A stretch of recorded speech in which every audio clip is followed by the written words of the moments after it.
Hello class, this is a video probably over chapters 1, 2, and 3. It might just be one depending on my length of time. But I wanted to remind you that whenever I say please review a video and send me a response to let me know you watched the video, please do so. And the response needs to come to my email, not on the YouTube channel page. Send me an email. Because that's what I'm gonna ask you for. I'll send you out an email and say, hey, there's a video link here. Please review and let me know you saw it by such and such a date and time. So please try to abide by those little rules and guidelines if it's not too much to ask. So our first chapter is on democracy in America. That's what it's called, Democracy in America. And basically what it does is that it kind of gives you a history of how America's government and democracy was formed, how we evolved over time. And so one thing that we talk about when I'm in classes, I do talk about civil disobedience and how as a nation we was really founded on civil disobedience. So for all of the conversations we're having now about civil disobedience and people protesting is kind of interesting because that's what we were founded on. We left a place to come here that belonged to somebody else, but that's another story. And came here and settled and created and rebelled against government. I mean, the Boston Tea Party and all of those things. So our democracy was formed out of civil disobedience, and that's what it is used to do, is to challenge the law. And so you'll find in your reading that the things that democracy must contain, that we have dignity of our individuals, which is suspect now, that we have equal protection under the law. That's what our democracy requires, that our decisions are made by the majority rule. Quite interesting. That the opportunities for each individual to be able to participate, and that also one person, one vote. So we are experiencing a lot of things right now in our democracy that we call it, that we've known to have been, as it just relates to the things that we say our democracy must include.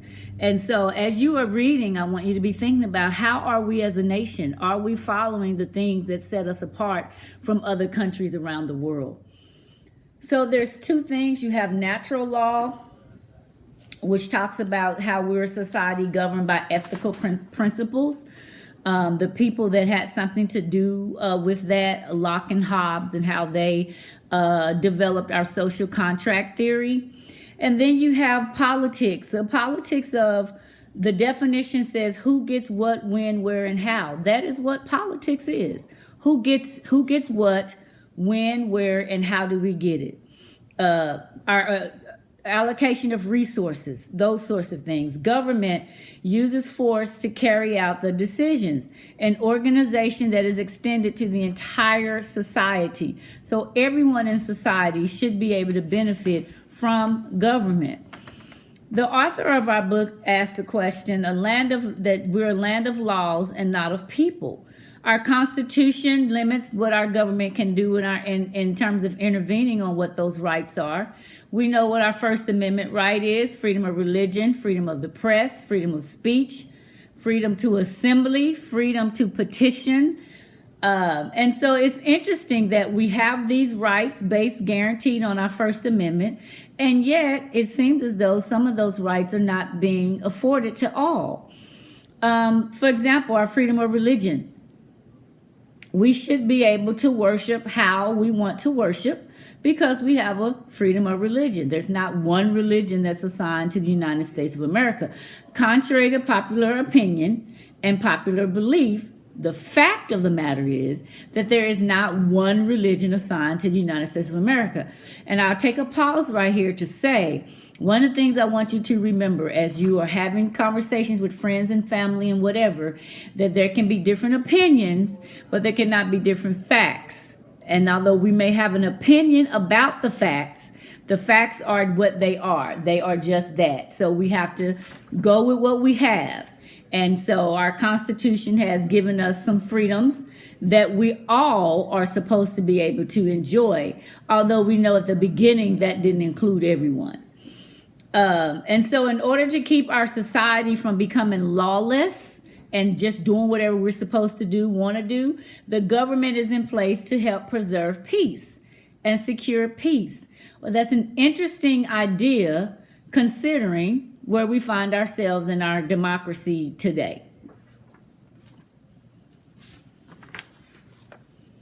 There are two types of democracy. One is called directive and the other is called representative. And in the direct democracy, the people govern themselves. They vote on policies and laws and they live by the majority rule. That's not America. We're not a direct democracy. We are a representative democracy, and that we elect people to represent us. That's why the legislative branch and the Congress is so important, because we are electing those people to represent us in Congress. As we go through this year and this semester, I want you to be thinking about, because this is an election year. If you are not registered to vote, please register to vote. Early voting starts here in Texas on October 13th. Governor Abbott did extend it a week out because of so many issues with polling places and things of that nature. So if you can vote early, vote early. There's nothing magical about voting on election day. So if you can, vote early starting on October 13th. If you're in Dallas County, you can vote at any polling place in Dallas County. Eastfield is a polling place that you can vote at in Dallas County. And so you don't have to go to your regular place to vote. If you've never voted before and this would be your first time, congratulations. If you have not registered to vote, please do. If you can, and if you're eligible to vote, please vote. Understand that your voice and your vote is important, not just during the national election, but also during your local elections. What do I mean by local? I mean your mayors, I mean your city council people, your school board members, those House representatives and people that represent you down in Austin. Because believe it or not, what happens on your local level has more of a direct impact on you than what's happening in DC. Not to say that what's happening in DC is not important, but what's happening down in Texas and Austin with those legislative bodies has a more direct impact on your day-to-day life. One of the things I always ask my students to do, especially during election year, because things get heated, people get all up in their emotions and they lose sight of reality. What are the top 5 to 10 things that are most important to you as an individual, as a constituent, which is somebody that votes, as a human being? What are the top 5, 10 things to you that are important? Then you go about trying to find a candidate that is speaking to those top 5 to 10 issues. So if immigration is important to you, and education is important to you, and healthcare is important to you, then you'd find someone that was speaking to those issues. If social justice is important to you, criminal justice reform, if the climate, the environment is important to you, if making sure that people have a right to love who they want to love is important to you, to serve whatever God they choose to serve or not is important to you, then you find a candidate that speaks to those issues. And that's how you determine who is worthy of your vote. It should not be, well, that's who my mother is voting for, or we've always voted Republican.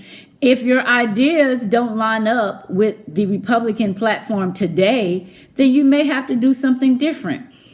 Now, we have 2 parties right now, Democratic Party and Republican Party. And we do have other parties, let me correct that. We do have other parties, but on a national level, right now, your main 2 is the Democrat and Republican.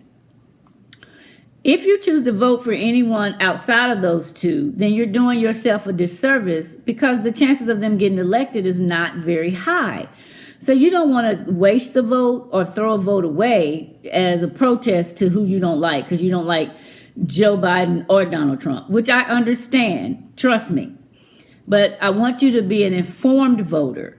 And so if you have questions about the process, how to register, if you've been registered before and you want to make sure you're still registered, there's a site you can go to. You can text vote to 30330, and you can find out. You can go to govote.gov, I believe, and find out if your registration is still active. to make sure that you're able to vote on when it's time to vote. And you don't want to wait too long, because there's a window of when registration closes. And so you don't want to miss voting because you didn't register in enough time. And take somebody with you. You can actually do it all online nowadays. So make sure that your family is registered to vote, which is step one. And then step two is that you actually participate in the voting process. So that's chapter 1 and on democracy in America, and we'll be back.